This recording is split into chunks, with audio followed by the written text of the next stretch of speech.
नमस्कार, स्वागत है आप सभी का model of Indian astrology channel में। मैं हूं पंडित राकेश मिश्रा। उपस्थित हूं मैं राहु और केतु का 23 सितंबर को परिवर्तन के ऊपर में बृहद चर्चा को लेकर के। ये राहु और केतु का परिवर्तन पूरे 1.5 सालों के लिए 18 महीने के लिए हो रहा है। इसीलिए हम सभी को इस राहु और केतु के परिवर्तन के बारे में जानने की अति आवश्यकता है और बहुत ही महत्वपूर्ण है। मेरा आप सभी दर्शकों से निवेदन रहेगा कि आप हमारे इस कार्यक्रम को पूरा देखें, तो इस चीज से आप लोगों को जरूर लाभ मिलेगा और कुछ जानकारियां भी मिल सकती है। यहां पर मैं राहु का वृषभ राशि में और केतु का वृश्चिक राशि में गोचर रहेगा, तब हमारी राशियों का क्या फल होगा, हमारी राशियों पर हमें किन बातों से बचना है, किन बातों से खुश होना है और क्या उपाय करें इसके लिए। राहु अपनी उच्च राशि में और केतु अपनी उच्च राशि में परिवर्तन करेंगे। राहु केतु का अपनी अपनी उच्च राशि में जाना दुनिया के लिए एक खुशखबरी है। राहु केतु का यह गोचर उन लोगों के लिए बेहद महत्वपूर्ण है जिनकी राहु और केतु की ही महादशा या अंतर्दशा चल रही है। उन लोगों के लिए भी महत्वपूर्ण है जिनकी महादशा अंतर्दशा चल रही है और राहु केतु साथ में बैठे हैं, तो उन लोगों को तो बहुत सावधानी से इस गोचर के बारे में जानना या समझना चाहिए। यहां पर मैं आपने नहीं समझा होगा मैंने क्या बोला कि राहु और केतु के इस महापरिवर्तन में अभी आपके जन्म कुंडली में जिस ग्रह की महादशा या अंतर्दशा चल रही है और उस ग्रह के साथ में राहु और केतु का अगर युति संगत अगर युति है, प्रतियुति है यहां पर में, तो इसलिए उसके लिए भी ये कार्यक्रम समझना, इस राशि परिवर्तन राहु केतु का, इसके बारे में जानकारी लेना, ये बहुत ही अति आवश्यक हो जाता है। चंद्रमा से इस कार्यक्रम ये आप लोगों के सामने प्रस्तुत कर रहा हूं, ये totally based on moon sign है। चंद्रमा हमेशा गोचर का फलाफल ज्यादा, चंद्रमा से गोचर का फलाफल ज्यादा महत्वपूर्ण माना जाता है। कारण क्या है कि चंद्रमा हमारे मन है या हमारा मन है और मन पर जो इम्पैक्ट होगा वही ज्यादा प्रभावित करेगा। यह चंद्रमा से देखना इसलिए भी महत्वपूर्ण हो जाता है क्योंकि पूरा वैदिक ज्योतिष चंद्रमा के नक्षत्र पर ही टिका हुआ है। सबसे ज्यादा जो फेमस गोचर है वो है शनि की 7.5, और चंद्रमा से जब शनि 12वें पहले और दूसरे स्थान में चलते हैं तो शनि की 7.5 मानी जाती है। अगर लग्न से भी देख सकते हैं हालांकि, लेकिन लग्न एक फिजिकल इंपैक्ट देने वाला होता है और चंद्रमा मेंटल इंपैक्ट देने वाला होता है। हमारा मन उस घटना को कैसे रिएक्ट करेगा यह जानना बहुत जरूरी है। हालांकि आप इसे दोनों से देख सकते हैं, लग्न चंद्रमा, लेकिन ज्यादा ध्यान आप चंद्रमा से राहु कहां जा रहा है उस पर देखिए। राहु केतु को बहुत लोग बहुत बुरा ग्रह मानते हैं और यह अत्यंत पापी ग्रह भी कहा जाता है। हाँ, यह हमें कष्ट तो देते हैं, यह कलयुग के ग्रह कहे जाते हैं। राहु हमारी हर तरह की वह इच्छा है जो कभी पूरी हो ही नहीं सकती है। राहु इच्छाओं को बढ़ावा देने वाला या उसको बल देने वाला होता है और केतु वही हमेशा निराशा देता है सांसारिक रूप से, क्योंकि केतु हमें मोक्ष की तरफ ले जाता है। यहां पर हमें इसलिए केतु हमें हमारे यहां पर हमें जो मोक्ष कारक ग्रह केतु को कहा गया है, हमारी उपलब्धि को सीमित करता है। इसीलिए राहु केतु कभी अच्छे और तो कभी बुरे होते हैं। इसीलिए ध्यान दीजिए कि राहु टेक्नोलॉजी भी है, एडवांसमेंट भी है, दुनिया आगे जा रही है, बढ़ रही है, उसके पीछे राहु ही तो है। तो इसको हम बुरा कैसे कर सकते हैं? यह अपने आप में बुरा नहीं है, उसका प्रयोग जरूरत से ज्यादा करें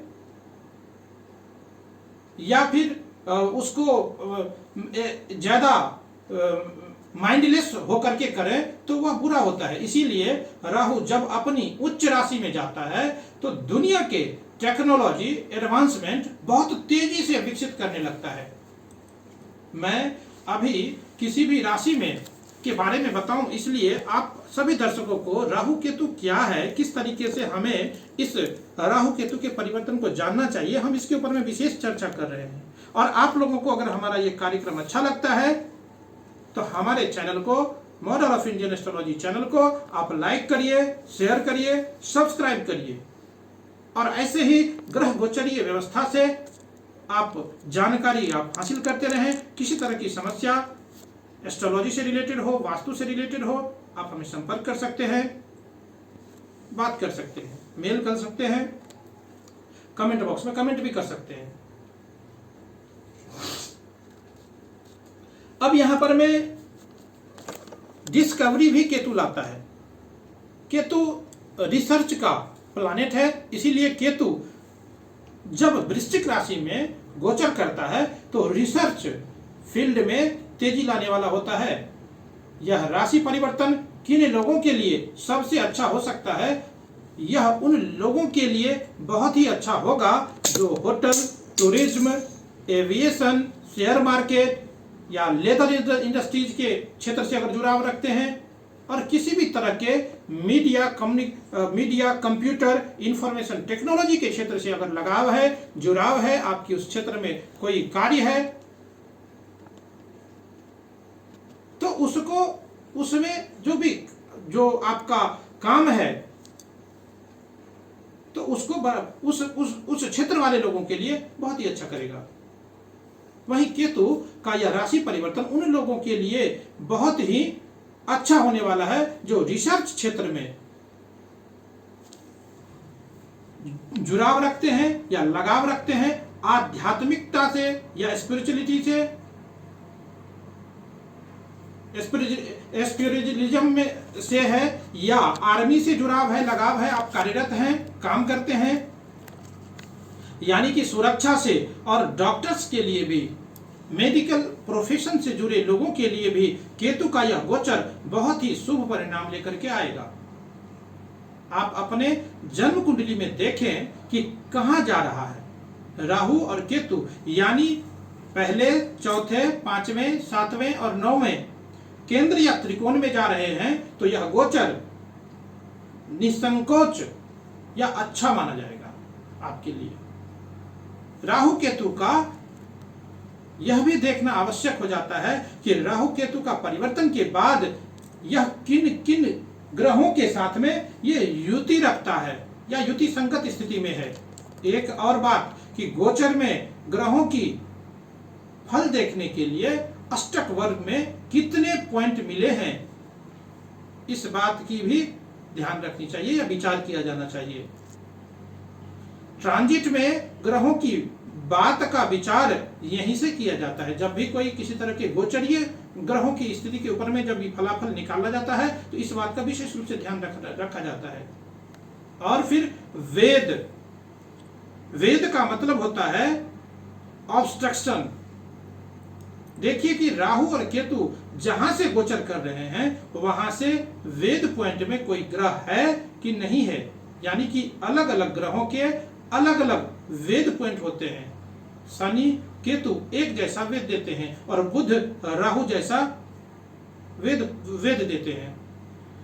यह भी देखना होता है कि राहु केतु आपके जन्म नक्षत्र से कहां गोचर कर रहे हैं, कौन से नक्षत्र में जा रहे हैं। बहुत जरूरी होता है इस बात को जानना कि जब जन्म नक्षत्र यानी चंद्रमा जिस नक्षत्र में बैठा हो वह नक्षत्र जन्म नक्षत्र होता है, और उसमें दूसरा नक्षत्र क्या होता है, संपत यानी संपत्ति, धन देने वाला। तीसरा नक्षत्र होता है विपत्त। चौथा नक्षत्र होता है श्रेम यानी सुख। पांचवा नक्षत्र होता है प्रत्यधि यानी ऑब्स्ट्रक्शन। छठा नक्षत्र होता है साधन यानी अचीवमेंट। सातवां नक्षत्र होता है निधन। आठवां नक्षत्र होता है मैत्री। नौवां नक्षत्र होता है परम मैत्री। 10वां कर्म। 9वां आधान। 23वां वैनाशिक।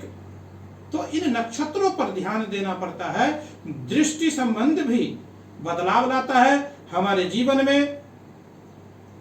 ये सारी बातें आप लोगों के साथ में इसलिए बताया जिनको जानकारी है, जो ज्योतिष ऑलरेडी सीख रहे हैं या सीखे हुए हैं, जो जानकारी रखते हैं उनके लिए भी, और जो उनको नहीं पता है उनके लिए भी। तो ये सारी जानकारी अब जानने के बाद अब बात करेंगे कि राशियों के ऊपर में इसका क्या प्रभाव होगा। राशियों के क्रम में हम बात करेंगे पहली राशि मेष राशि वाले जातकों के लिए ये राहु और केतु का ये राशि परिवर्तन क्या लेकर के आ रहा है, कैसा रहने वाला है ये 1.5 साल का समय। तो मेष राशि वालों के लिए यहां पर में राहु का गोचर उनके दूसरे भाव में होने जा रहा है। दूसरा भाव यानी धन का भाव होता है, दूसरा भाव यानी कुटुंब का भाव होता है, दूसरा भाव यहाँ पे परिवार का भाव बोलते हैं, वाणी स्थान है, धर्म स्थान है। राहु का यहाँ गोचर पैसों के लिए तो ठीक है, क्योंकि राहु दूसरे घर में उच्च का माने जाते हैं होते हैं, तो पैसे तो देता है। वहीं यहां पर में लेकिन समस्या ये हो सकती है कि आपकी वाणी तीखी हो सकती है, जिससे आपके घर में कुटुंब जनों के साथ, परिवार जनों के साथ में कलह कलेश का वातावरण हो सकता है। आप वातावरण बिगड़ जाएगा तो उस लाभ का कोई मायने नहीं है, कोई मतलब नहीं है। इस बात का विशेष रूप से ध्यान रखें। धर्म से आपका मन भटक सकता है, परिवार से, कुटुंबी जनों से विरोध भी हो सकता है। हालांकि यह भी संभव है कि आप अपने परिवार के साथ में मिलकर के कुछ बिजनेस शुरू करें। तो यह राहु का गोचर आपके लिए अच्छा है। वहीं मेष राशि के लिए केतु का गोचर उनके 8वें भाव से हो रहा है। 8वां स्थान गुप्त स्थान माना जाता है, इसको रंध्र भाव भी कहा जाता है, जैसे कुआं। केतु तो एक है ही मिस्टीरियस का प्लैनेट है। केतु को तो रहस्य का ग्रह भी कहा जाता है। Dark half of the moon भी, dark half of the moon जो दिखता नहीं है। केतु को छुपना बहुत पसंद है। केतु को आध्यात्मिकता बहुत पसंद है, इसीलिए केतु को मोक्षकारक ग्रह भी कहा गया है। हम छुपकर जो साधना करते हैं वह केतु है, और हम दुनिया को दिखाकर जो साधना करते हैं वह देवगुरु बृहस्पति है। इसीलिए गुरु धर्म का ग्रह है। स्पिरिचुअलिज्म का, आध्यात्मिकता का, यानी दोनों में ज्यादा अंतर नहीं है यहां पर में, लेकिन फंक्शनल डिफरेंस जरूर है। जो लोग तपस्या करते हैं यहां पर में, यहां शनि और केतु तपस्या है, गुरु पूजा पाठ का बाहरी प्रदर्शन है, बाहरी आवरण है। इसीलिए केतु को 8वां घर बहुत पसंद है, क्योंकि 8वां घर छुपने का स्थान है। 8वें घर में बैठा केतु आपके आध्यात्मिकताओं को बढ़ावा देगा। आपके स्वास्थ्य में कुछ समस्या जरूर आ सकती है, पैसों संबंधी यहाँ पर में केतु जरूर तकलीफ दे सकता है, हो सकता है उसका ध्यान, हालांकि राहु वहां पर में कंट्रोल कर रहे हैं दूसरे भाव में, आपका ध्यान यहाँ पर में मांसाहार मद्यपान की तरफ भी जा सकता है, आकस्मिक चोट चपेट की घटनाएं भी हो सकती है, इसलिए वहां पर में सचेत रहने की आवश्यकता है। वहीं यहाँ पर में दृष्टि विक्षेपण से, रोग रिपु ऋण से यहाँ पर में सुरक्षा मिलेगा, आपको ज्यादा परेशान होने की आवश्यकता नहीं है। वहीं आकस्मिक धन लाभ होने के भी संकेत यहाँ पर में दिख रहे हैं। कार्य क्षेत्र में आप जो भी कार्यस्थल पे जहां भी आप कार्यरत है, तो वहां पर आपको मनचाहा परिणाम मिल सकता है या मिलेगा। आपको प्रमोशन मिल सकता है, आपका मनचाहा ट्रांसफर हो सकता है, आप चाहते थे कि हम नेटिव प्लेस में चले जाएं या किसी इस तरह के कोई कार्य जो आप करवाना चाह रहे थे, वो समय इस पीरियड में आ सकता है और आपको मनचाहा परिणाम मिल सकता है। हालांकि यहाँ पे पिता के साथ में मधुरता बनाने की जरूरत है, क्योंकि कुजवत केतु और शनिवत राहु ये वैदिक ज्योतिष का सिद्धांत है। कुजवत केतु शनिवत राहु, तो शनिवत राहु का प्रभाव होता है और वहां पर में पिता के साथ में मतभेद उत्पन्न करने की स्थिति को पैदा करता है। तो आपको पिता के साथ में मधुरता बनाए रखने की जरूरत होगी। माता का सम्मान करें, अपने वाणी के ऊपर में विशेष रूप से नियंत्रण रखें। कुल मिलाकर के राहु केतु का यह गोचर मेष राशि वाले जातकों के लिए बहुत ही अच्छा रहने वाला है, कोई ज्यादा परेशानी की जरूरत नहीं है। हालांकि मैं यहां पर मैं एक उपाय के तौर पे बताऊं कि आप लोगों को अगर राहु केतु के कुछ उपाय करने हो तो आपको कुछ नहीं करना है, विशेष रूप से गणेश जी का पूजा करना है, जप करना है, पाठ करना है, दुर्वा चढ़ाना है, या गणेश अथर्वशीर्ष का पाठ करें, गणेश पंचरत्न का पाठ करें, गणेश जी को नारियल चढ़ाए, दुर्वा चढ़ाए, मोदक चढ़ाए। इसी से राहु केतु के दुष्प्रभावों से आप बच सकते हैं। हालांकि आपको ज्यादा परेशान होने की जरूरत नहीं है। मेष राशि वाले जातकों के लिए बहुत ही अच्छा यह राहु और केतु का गोचर रहेगा। आज के लिए बस इतना ही। हम ऐसे ही ग्रह गोचरीय व्यवस्था को लेकर के आप लोगों के समक्ष उपस्थित होते रहेंगे। जय सिया राम, जय श्री कृष्ण।